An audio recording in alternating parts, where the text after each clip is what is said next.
Welcome back with summer travel in full swing. Tonight we're talking about a really annoying problem you and your kids may face: motion sickness. Making a house call tonight to Dr. Jennifer Schell with the Traverse Area Pediatric and Adolescent Clinic. Welcome back, Dr. Schell. Thank you. Thank you so much for being here. This is an important topic. I had this problem as a kid. Is it actually more common in kids than adults? Well, actually, up to 50% of kids can experience symptoms of motion sickness. So maybe Really? So I would say so. pretty common. Usually between 2 and 10. Fortunately, infants don't tend to have a lot of symptoms, but it can peak right around that young child age when you're doing a lot of family traveling. So what are some of the symptoms of motion sickness? So some of the symptoms that we see: stomach ache, nausea. We can even have some pallor, clamminess, sweating, and unfortunately sometimes vomiting. Oh, we hate that. So I know that a lot of kids, you said 50% of kids, but is it kind of more common like for girls or boys, or is there any trends there? Yes, it tends to be more common in girls of any age. So Really? children and adults, unfortunately, women tend to have, and girls tend to have more common.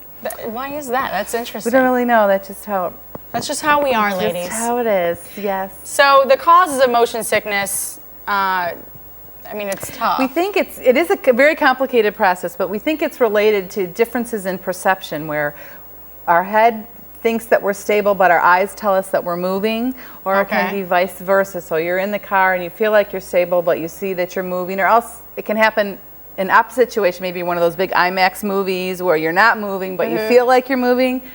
So a disconnect between those two systems can make you feel sick to your stomach. And I was reading something that you sent me earlier. Basically, it runs in the family. I had no idea that this was even possible. Yes, it does tend to run in families, and it also seems to be related to migraines. So that if you have motion sickness pretty severely as a child, you may be more likely to go on to have migraines, or if you have a family history of migraines, your children may be a little more prone to motion sickness. Really? And also probably more in women as well. There you go.